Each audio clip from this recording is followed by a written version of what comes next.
Hi, I'm Danny Willets. I'm the Lifesaving and Emergency Operations Manager for Surf Lifesaving South Australia, the state's leading coastal safety authority. I'm here today to talk about sharks. This season there's been an increase in discussion around sharks owing to the increased amount of shark sightings that we've experienced this year. Surf Lifesaving SA, through our media outlets, have gathered a list of common questions that people would like answered in relation to sharks, and to answer those questions we've teamed up with Dr Charlie Huvaneers from Flinders University, a resident shark expert in the state, who's going to hopefully put to bed some of the myths around sharks and separate the facts from the fiction. So we're going to put those questions to you, if that's all right, and if you're happy to answer those questions. To put those questions to Dr Huvaneers is Anton Covino, the Director of Shark Watch SA South Australia, which is South Australia's largest public shark reporting platform. We received an overwhelming response from you all, so let's get right to it. Charlie, Anita from Facebook wants to know if there are more sharks around, or if social media sites such as Sharkwatch itself is reporting on it more and it's making them seem more prevalent.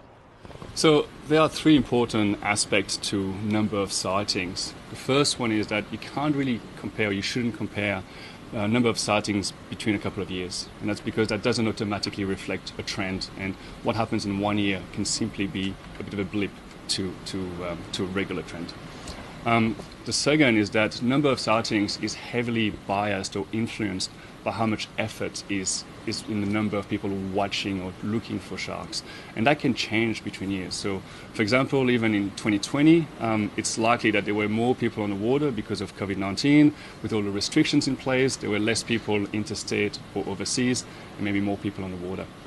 But even comparing, let's say, 2000 to 2020 and trying to look at trends, how we look at sharks might also change through that period. So, for example, drones obviously were not around in 2000. So number of sighting can be very tricky and dangerous to use for looking at trends. Having said that, there are some methods that are a bit more consistent, and it's not impossible that the number of sighting has increased. But the third and most important point is that number of sighting does not automatically translate to what the population is doing. And that might simply be because sharks might be more likely to concentrate in one area in 1 year because of environmental conditions, or they might be more likely to come inside the South Australian Gulf, or they might just be redistributed. So number of sighting does not automatically mean a change of population size, or does not reflect population size. So Charlie, what is the latest research being undertaken with sharks in South Australia, and what other myths can you debunk about sharks here? So a lot of research that my group does at Flinders University is focused in two main areas. The first one being wildlife tourism, and trying to understand the effect of the cage diving industry on wild sharks and ensure that it's minimizing any changes in behaviour or residency of the shark and making it a sustainable long-term industry. And the other main focus of my group at the moment is shark bite mitigation measures. Most of our work so far has been on personal deterrence, and we've tested a large number of different devices on various species. But I think that the next step would be to try to do more work on area protection to expand on that, basically shark bite mitigation. One of the myths as well that actually relates to personal deterrence is I often hear that when I say that the electric deterrent can reduce shark bite by about 60%, people will automatically think that the 40% is when the sharks approach at speed and maybe with a predatory intent. And we actually found that that's not the case, is that even when the sharks approach at speed with a predatory intent, the electric deterrent can still actually stop a shark when it's approaching very fast, and when it's within half a meter, the shark can and will actually turn around and stop that predatory approach in some situation, and that's actually increased with the electric deterrent as well. So Jenny from Facebook would like to know, are there resident great white sharks around Adelaide metropolitan beaches, or are these sharks just passing through the area? So it's interesting. I hear a lot of these stories of these resident sharks just hanging around the same beach for several weeks or even months on end. The reality is that our tracking studies have shown that sharks and white sharks move around a lot.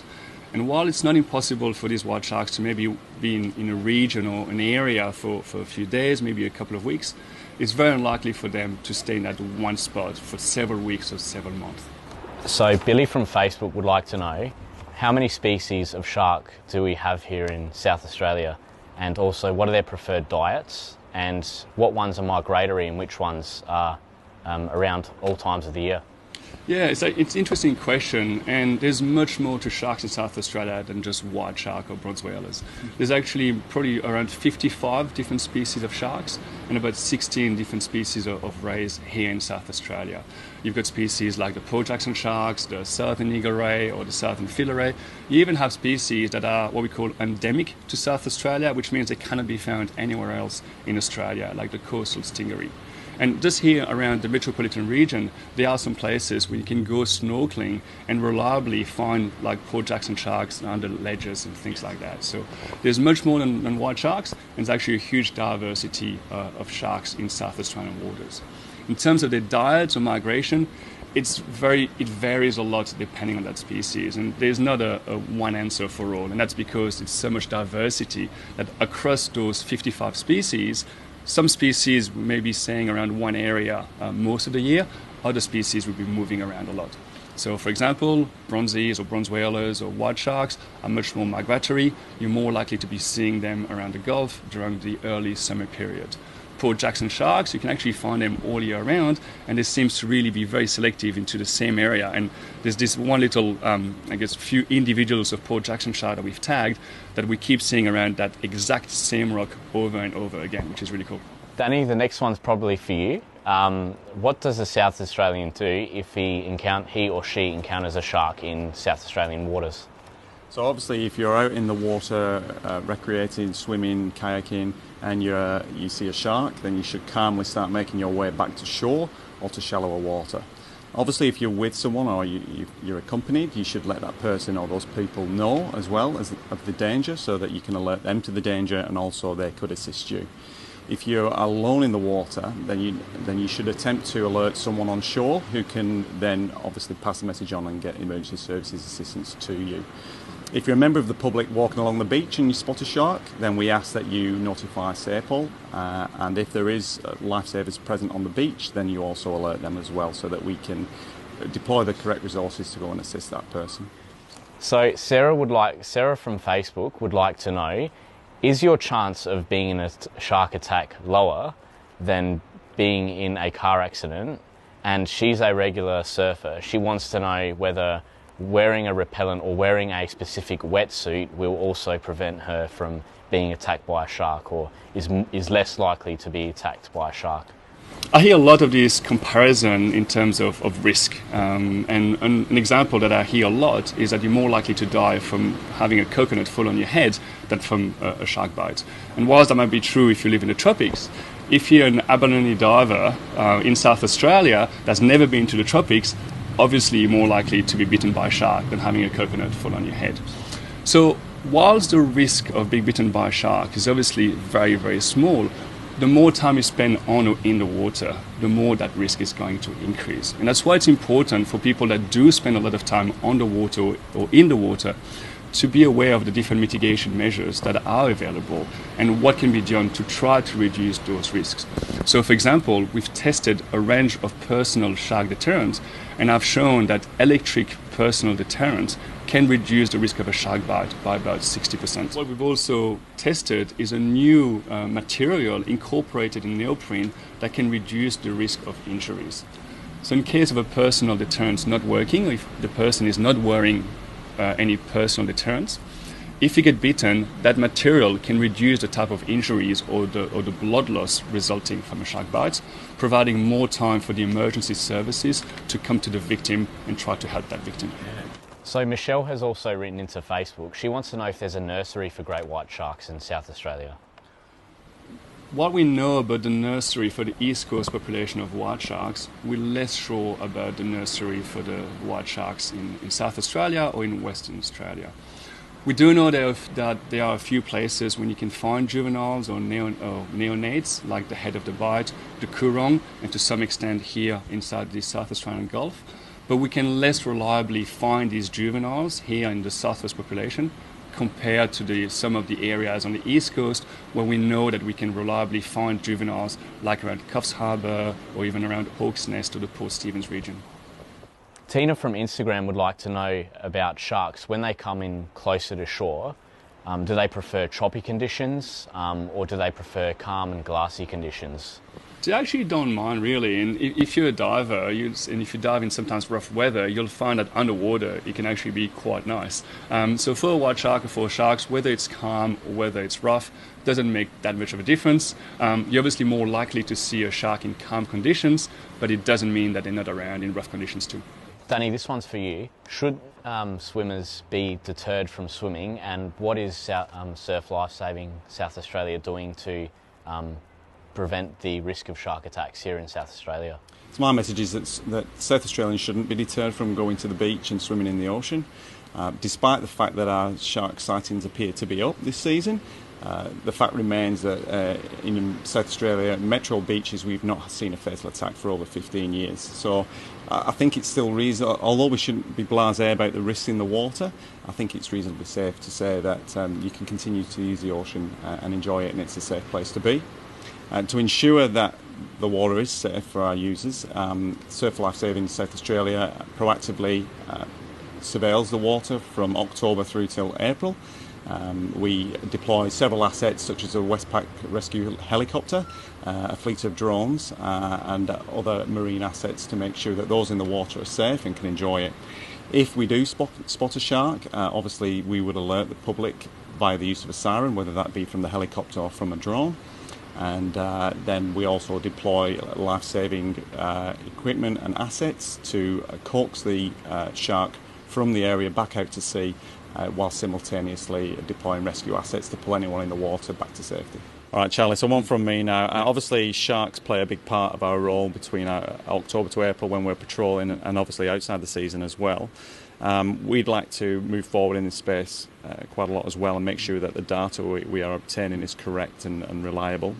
How do you see, given funding and technology advancements in the future, how do you see us moving forward on this to get better data and to understand how these creatures behave? Yeah, so as I've said, we've already done a fair bit of work on personal deterrence, and I think that maybe more can be done on area protection. And quite a large amount of work has been done in New South Wales already, but what might be working in New South Wales might not really be the same as what's suitable here in South Australia. And I think that there is an opportunity to look at what we're doing so far and kind of maybe reassess the different methods that are being used, aerial surveys, the helicopters, the drones that you've mentioned, and try to look at what data we've collected from those so far, compare them. But there's also an opportunity to look at tracking and tagging as well, because as part of the work that's being undertaken at the Neptune Islands, a lot of wild sharks are being tagged every year. There's a lot of wild sharks being tagged in Western Australia, so if they come here, we'll know. There's also lots of wild sharks being tagged on the East Coast. It's a different population, but some of them do come to South Australia as well. So you can use that opportunity to put some more receivers around the metropolitan region and better understand how these sharks are using this area. We did a bit of a study a few years ago, but there wasn't so many sharks tags compared to what there is now. So we can get more data from that. And kind of comparing the information we get from tracking to the different area protection or ways of surveilling for the presence of shark, we'll be able to see what better works for the local area rather than just relying on what works in other places. So Ryan would like to know, he's age 10, he wants to know why sharks have two dorsal fins. All of the shark's fin basically is used for stability and balance. So the second dorsal fin is also used to help the shark being more hydrodynamic and keep a good stability and help maneuvering, especially when it starts predating and hunting as well. So Charlie, Anton, thanks very much for today. Whilst we can never completely guarantee there won't be a shark incident in our waters, we know the creatures are out there and we have to live alongside them. I'm hopeful that between us, with your expertise and your platform of nearly 130,000 members, that we can ensure that we reduce the dangers to those that visit our waters, either through removing them from situations that are more likely to put them in potential of harm, or just educating them to the myths, the facts, and the fiction. Thanks. Thank you very much. Thank you. Bye.